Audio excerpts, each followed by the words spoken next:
Olá, minhas estrelas, tudo bem com vocês? Espero que estejam todos bem. Prof. Aqui falando.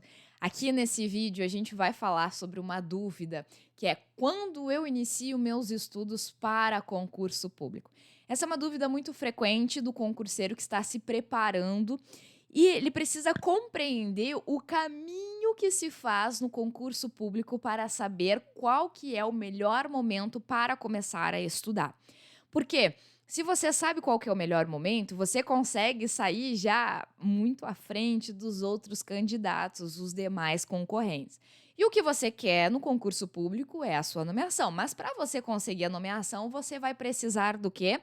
Você vai precisar de uma boa classificação no concurso público. Então veja, eu vou apresentar para vocês o caminho que faz o concurso e a gente vai compreender ali dentro desse caminho importantes momentos para a sua preparação. Então veja comigo aqui na tela, olha só. Primeiro, a administração pública, ela vai fazer o levantamento da necessidade de servidores. É o primeiro passo. Então ela vai fazer o quê? O estudo sobre a necessidade de servidores. E às vezes a gente tem que ficar acompanhando. Se você, por exemplo, tem interesse em ir para a segurança pública, tem interesse em fazer concurso público para a Polícia Civil, é evidente que você tem que acompanhar as notícias que tratam sobre a Polícia Civil. E aí ficar acompanhando, às vezes no Twitter ou num jornal local, pode haver a informação, né, sobre a administração estar pensando em fazer o concurso público, ou seja, ela está fazendo o estudo da necessidade. Ela vai verificar se tem orçamento. Então, o segundo passo é fazer a verificação se existe orçamento. Ou seja, a gente vai ter que ter previsão orçamentária para que o concurso seja realizado. Afinal de contas, a administração pública, ela vai ter um gasto gigante ali com o próprio concurso público que vai ser realizado, caso seja realizado, e ela vai ter um gasto também com o quê? Com a nomeação. Porque a partir do momento que ela optar por fazer o concurso público e quando a gente chegar no momento de publicação do edital, o que, que vai acontecer? Ela vai se vincular àquele número de vagas que foi publicado dentro do edital. Logo, ela precisa ter o orçamento para poder nomear esses novos, né, profissionais, esses novos servidores públicos. Então, tudo isso tem que ter previsão na lei orçamentária. Logo, vale a pena você também acompanhar notícias sobre a previsão orçamentária. Mas o ponto crucial na sua preparação é quando tem a notícia de concurso autorizado. Isso pode ter publicação no Diário Oficial. Às vezes a gente já sabe antes mesmo do Diário Oficial, porque foi lá o chefe do executivo e publicou no Twitter, né? Alguns são mais são mais modernos, digitais, eles já vão lá e publicam, fazem essa publicação. Então, a partir do momento que saiu no Diário Oficial um despacho, comunicado de que o concurso foi autorizado e esse comunicado ele vem da autoridade máxima competente para autorizar o concurso, né? Bom, a partir desse momento, com absoluta certeza, é agora, né, o momento mais oportuno para você iniciar a estudar. Se você já sabe que a administração pública, lá no passo 1, estava estudando a possibilidade, né, já começa a estudar para o seu concurso também. Por quê? Porque assim você vai ganhar muitos meses à frente dos outros candidatos. Cuidado! A maioria dos candidatos em concurso acaba começando a estudar somente a partir da publicação do edital. Mas você não vai fazer mais isso. Você vai começar agora a estudar a partir do quê? Da autorização do concurso. Por quê? Porque você já sabe que aquela energia que você vai despender ali para o estudo daquele concurso, ela vai ser muito útil. Afinal, o concurso foi autorizado. A qualquer momento sai o edital. E aí, o concurso autorizado, a gente vai ter o próximo passo, que é o quê? A formação da comissão, né? A formação da comissão, às vezes a gente pode ter uma inversão aqui, a comissão, ela ser formada antes da autorização do concurso, não tem problema nenhum, tá? Não tem problema. Mas o que que é a formação da comissão? É o responsável, a comissão que vai ser responsável pelos trâmites do concurso, né? Por cuidar de todo o concurso. Além disso, ela pode ser responsável também pela supervisão de algumas etapas desse concurso. Tudo depende da organização de cada entidade que vai propor o seu concurso. Lembrando a vocês que a gente não tem uma lei específica sobre os concursos públicos, né? Então, o passo a passo, ele é mais ou menos esse, mas ele pode sofrer alterações porque a gente justamente não tem uma lei que defina o passo a passo específico dos concursos. Depois, de autorizado concurso, formada a comissão responsável pelo concurso público, a gente vai ao quinto passo, que é a definição da banca. Tem alguns também que acabam estudando a partir só da definição da banca. Também entendo como um erro, é um equívoco, porque você precisa ganhar tempo na sua preparação. Logo, eu quero que você comece a estudar já antes. Quando houver a definição de banca, você vai fazer a análise de perfil de banca. Nesse momento, você vai começar a aprimorar o seu estudo. Por quê? Porque aí você vai olhar. Por exemplo, a FGV, ela tem um perfil, as suas questões são problematizadoras, trazem cases, ou então, mesmo que não tragam casos práticos, vão trazer enunciados que exigem um raciocínio mais complexo. A gente chama isso de questões problematizadoras, que é diferente, por exemplo, de uma questão operacional. Uma questão operacional vai ser mais de uma banca como o Instituto OCP, a banca Fundatec, né? Que é uma questão que exige mais decoreba de legislação. Então, quando a gente tem a definição de banca, nós vamos fazer o quê? A gente vai estudar o perfil dessa banca, certo? E aí, por exemplo, Sebrasp, né, que é a antiga CESP, a FCC, a FGV, são bancas que trazem, às vezes, também questões que são operacionais, mas trazem muitas questões problematizadoras, ou seja, não adianta ficar lendo lei e decorar lei. Você precisa interpretar e conseguir aplicar aquele conhecimento que você estudou naquele case ou naquela situação que o enunciado traz de comando, tá? Bom, a definição de banca ela pode acontecer por meio de licitação ou então uma contratação direta. O TCU ele permite, né, a contratação direta das bancas e pode também, em raras situações, os membros do próprio órgão formarem, né, o concurso ali e serem responsáveis pela aplicação do concurso. É mais raro acontecer, mas às vezes acontece. Por exemplo, na estrutura de Ministério Público é um pouco mais comum a gente ver que o próprio Ministério Público vai dar conta de aplicar concurso. Quer dizer, ele não vai contratar nenhuma banca, certo? Bem, aí a próxima etapa seria a publicação do edital. E aí muitos candidatos vão começar a estudar na publicação do edital, mas você não, você já está anos-luz estudando antes, ok? Você já está estudando muito tempo antes. E aí você já consegue ficar mais tranquilo, tranquila. Por quê? Porque você já está à frente nos seus estudos dos outros candidatos. Então, mesmo que tem lá 500 vagas para o concurso, 500 vagas para o concurso da polícia. Aí você olha, meu Deus, tem mais de 100 mil inscritos, mas opa, eu já comecei a estudar muito antes, aquela vaga lá vai ser minha, né? Uma dessas 500 vagas vai ser minha. Então você começa a também gerar um senso mais de segurança e confiança no seu potencial quando você começa a estudar antes. Mas uma coisa é certa, quando temos a publicação do edital, você precisa ter atenção ao quê? Você precisa ter atenção que nesse momento você tem que olhar o conteúdo programático. Ah, mas professora, se antes eu não tinha ali acesso ao edital, porque ele não havia sido publicado ainda, como que eu vou saber o que eu vou estudar? Ah, você tem que olhar os editais antigos.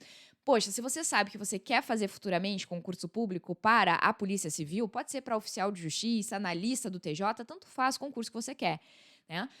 Você não vai ficar esperando o novo edital, o edital agora do ano que você está, para poder começar a sua preparação. Você vai fazer o quê? Você vai olhar o último concurso, vai buscar no site do órgão ou do ente, né, ou da entidade, e você vai buscar o último edital. E aí você vai olhar, mesmo que tenha sido outra banca, não importa. Aí, a partir daquele conteúdo programático, você vai começar a estudar, porque a tendência é que o novo edital ele venha muito parecido ou quase igual ou igual ao último edital, né, na questão de conteúdo programático. Algumas alterações a gente pode ter, tudo bem, mas a tendência é essa. Então, eu quero que vocês já comecem a estudar com o conteúdo programático do antigo edital.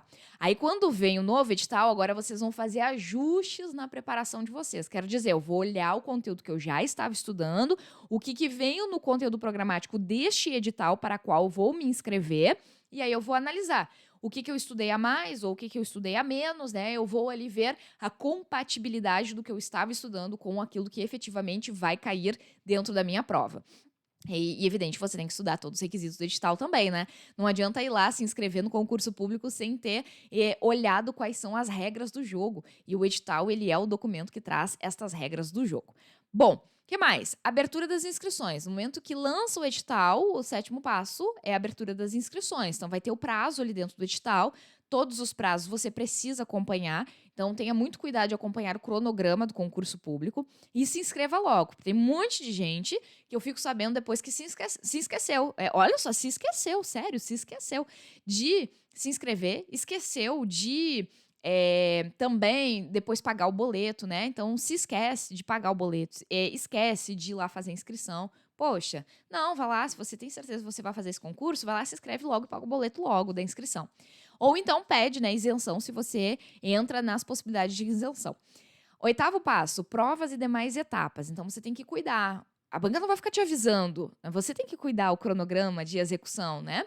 E aí você vai acompanhar os dias de prova. Pode ser uma prova, pode ser mais. Pode ter prova objetiva, pode ter prova discursiva, redação ou questões, né? A gente pode ter etapas de TAF também, né? Que também seriam provas, ou seja, de aptidão física, né? Teste de aptidão física. A gente pode ter várias etapas. E etapas demais seriam o quê? Acompanhar o resultado, ali o pedido de recursos, a possibilidade recursal, se você quiser fazer recurso, né? Você tem que cuidar dessas etapas também. Na sequência, no cronograma do seu concurso, a gente vai ter o momento de homologação. Muitas pessoas não sabem que é no momento da homologação que começa a valer o prazo de validade do edital. Veja bem, na Constituição Federal, o artigo 37, inciso 2º, vai dizer que o prazo de validade, né, do edital, do concurso, aliás, ele pode ser até 2 anos, né, sendo prorrogável por igual período. Então, significa dizer que um concurso público, a administração pode escolher se ela vai fazer o concurso válido por 6 meses, 3 meses, 1 ano, 2 anos. Não pode passar de 2 anos. E ela pode prorrogar por uma única vez por igual período. Então, se ela escolheu fazer um concurso com validade de 6 meses, ela pode prorrogar mais uma vez. Ela pode, ato discricionário, ela pode prorrogar por mais uma vez por mais 6 meses, porque é por igual período. Geralmente, na maioria das vezes, eles colocam 2 anos e muitas vezes acabam ainda prorrogando por mais 2 anos. Não sempre, mas muitas vezes acontece isso na administração pública. E esse prazo dos 2 anos, ele é fundamental, porque se você está aprovado dentro do número de vagas, você tem direito subjetivo à nomeação. Isso significa dizer que você tem que cuidar o prazo, porque dentro daquele prazo de validade do concurso público, se você está aprovado dentro do número de vagas, quer dizer, se tinha lá 500 vagas no edital e você está na posição 400, você tem direito de ser nomeado dentro da validade. Se a validade do concurso estiver terminando e a administração ainda não te nomeou, cuidado, daqui a pouco vai ser necessário impetrar um mandado de segurança para garantir o seu direito, tá? Então, é a partir da homologação que a gente começa a contabilizar esse prazo de validade. Na sequência, ó, o passo 10 é a nomeação. Então, você fez concurso, passou, foi homologado. Depois de um determinado tempo, a gente não tem prazos fixos aqui, tá? Tudo depende da administração. Ela vai começar a nomeação, ou seja, ela vai listar no Diário Oficial quem são os aprovados. Então, você tem que estar sempre acompanhando o Diário Oficial, para você não perder essa informação. Eu já tive aluno que perdeu a informação de que havia sido nomeado e depois aconteceu o quê? De que não tomou posse, né? A criatura não foi lá tomar posse porque perdeu a nomeação, não tinha visto. E aí tem o que fazer? Não, não tem o que fazer, tá? Então a nomeação vai ser listado no Diário Oficial o seu nome porque você está sendo nomeado. Vai haver a convocação, um edital de convocação, vai ser chamado, né? Esses nomeados para exames, laudos, documentos, enfim. E depois vem a posse. A posse é o momento que você vai lá, é um momento de investidura, que você assina o termo de posse e você aí firma relacionamento, né, sério com a administração. Aí é o momento que você assina um relacionamento sério com a administração e depois entra em exercício na sequência e começa a efetivamente trabalhar. Quanto demora tudo isso, prof? Depende bastante. Por que depende bastante? Por exemplo, do concurso autorizado, a formação de comissão até ali a publicação do edital, às vezes pode demorar uns 6 meses. Mas eu já vi situações que demorou só 2 meses, né? Então, assim, depende muito da agilidade daquele órgão, da agilidade daquela instituição pública, daquela entidade pública. Então, assim, pode ser que demore 6 meses entre a autorização do concurso até a publicação do edital, depois a publicação do edital até a prova, 2 meses mais ou menos, às vezes um pouco mais, né? 3 meses. Mas, entende? Então, assim, a gente vai ter os candidatos que vão estar estudando a partir da publicação do edital. Então, eles vão estudar 2, 3 meses no máximo. Você não, você estudou 6 meses antes. Então, no total, você estudou uns 9 meses para esse concurso. Você percebe como você tem muito mais chance de conseguir a sua nomeação frente aos outros candidatos que começaram a estudar a partir do edital? Pois é, não pratique esse erro, esse equívoco. Começa a estudar já a partir da notícia, né, de que existe o estudo para o concurso ou então que o concurso foi autorizado se você quer mais segurança. Que aí você começa a estudar porque você já sabe que a qualquer momento sai o edital aí do concurso dos seus sonhos, ok? Muito bem. Terminamos aqui. Eu espero que tenha sido bastante esclarecedor e útil para vocês essas informações que eu trouxe aqui, porque elas não estão na lei, né? Então eu expliquei aqui como é que a administração pública funciona, né, para ali efetuar os concursos públicos. Eu deixo meu abraço bem apertado. Quem gostou desse vídeo já deixa o like, deixa comentários também de outros assuntos que tem interesse de ver aqui no meu canal. Até mais, um abraço bem apertado.